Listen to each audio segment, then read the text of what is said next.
Before there were battle royales, before open worlds consumed our maps with icons and meaningless tasks, there was a different kind of power fantasy. One where you didn't chase the fight, you avoided it. Where darkness was your ally, silence was your language, and the enemy never saw you coming. His name was Sam Fisher.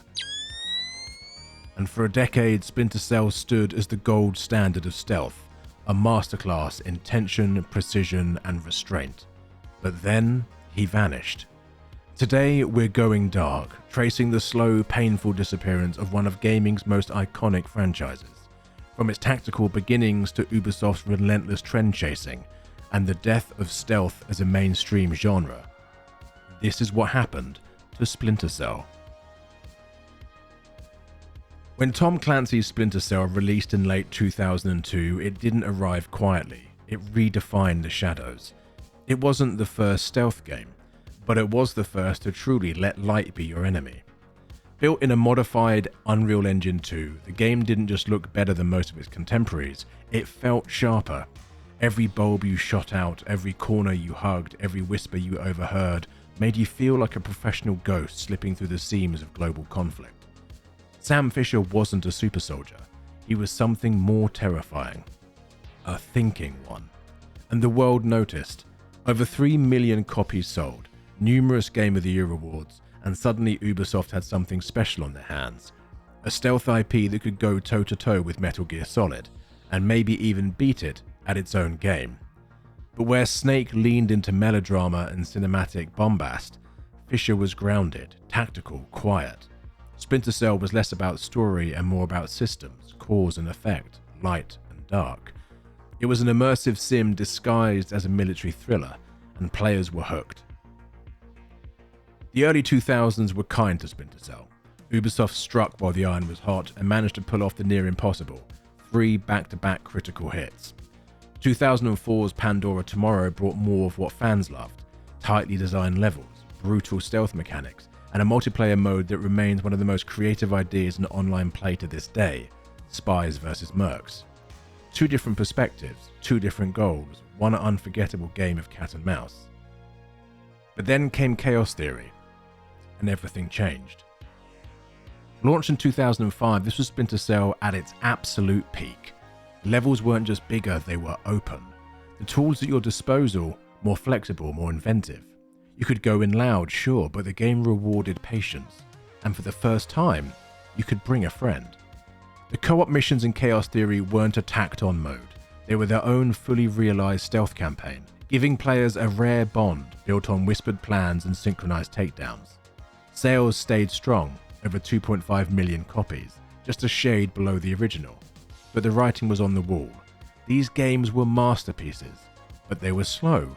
They were niche and they were demanding, and Ubisoft doesn't do niche for long. 2006's Double Agent should have been the next step forward. Instead, it became a fracture point, a splinter of its former self. The idea, clever, Sam Fisher, disavowed, undercover inside a domestic terrorist cell, morality blurred, trust fractured. It was a smart evolution, but the execution was messy.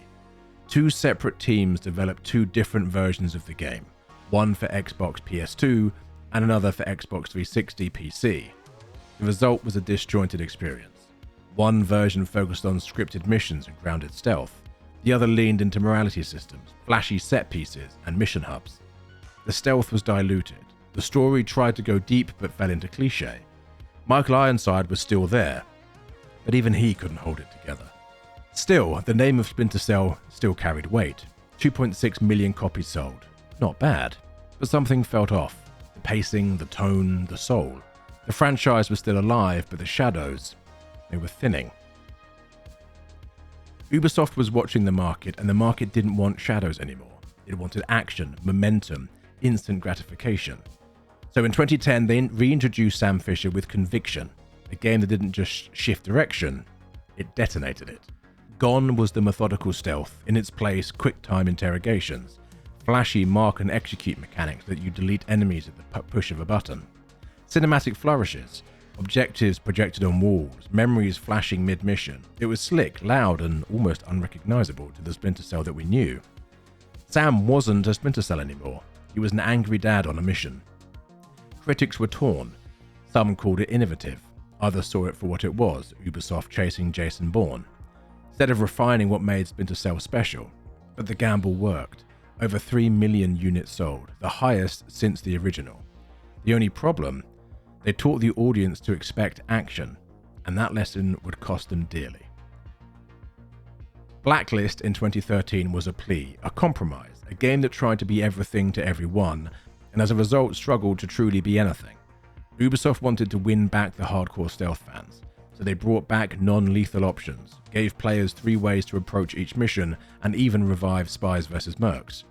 It was technically impressive, polished and smart, but there was one problem no amount of polish could hide. Sam Fisher wasn't Sam Fisher anymore. Michael Ironside was gone, replaced by a younger actor who could do motion capture, but couldn't carry the weight of that voice, that soul. Suddenly, Sam felt like a cosplay version of himself, a reboot trapped inside a sequel. And it didn't help that Blacklist launched into a gaming world obsessed with multiplayer shooters and open-world epics. Despite solid reviews, the game underperformed. Only 2 million units sold in its first months, far below Ubisoft's projections. They had tried to bring Splinter Cell back, but instead of a triumphant return, it was a quiet goodbye. From 2013 onwards, Sam Fisher became a ghost in the most tragic sense, not because he was stealthy, but because he was forgotten. A side quest in Ghost Recon Wildlands where he laments being the last of his kind, a tacked-on operator in Rainbow Six Siege, a mobile game cameo, a Netflix announcement that went nowhere. I mean, at one point it was rumoured Tom Hardy may be attached to a film project, a VR project cancelled before it ever saw the light of day. Ubisoft paraded Sam's image around like a relic, but refused to give him a real mission. In their world of battle passes, open world formulas and microtransactions, stealth had no place.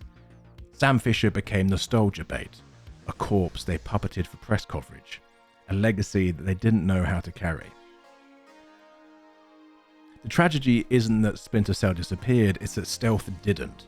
IO Interactive turned Hitman into a masterclass of systemic design. Arcane made Dishonored a love letter to exploration and player choice.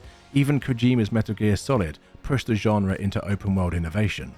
Stealth didn't die, it just moved on without Sam. And now smaller devs, indie teams, passionate creators carry the torch. The spirit of Splinter Cell lives on, just not at Ubisoft. In 2021, after nearly a decade of silence, Ubisoft finally said the words we thought we'd never hear again. A full Splinter Cell remake, built in the Snowdrop engine. It should have been a victory lap. Instead, it feels like a gamble. Because since that announcement, nothing has materialized. No gameplay, no trailers. Just a few concept art pieces, and news of key team members quietly leaving the project.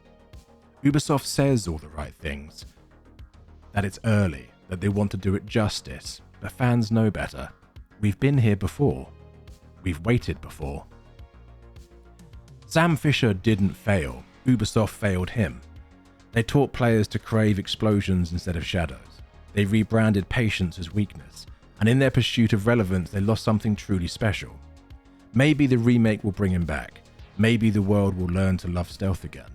But until then, the lights stay off, the shadows stay empty, and Sam Fisher remains where he's always belonged, in the dark. Thank you for joining me on another adventure of what happened to a franchise that we dearly miss and dearly loved. Did you enjoy playing Splinter Cell? Which Splinter Cell was your favorite? And of course, if you have enjoyed the video, please do like and subscribe. And until next time, something.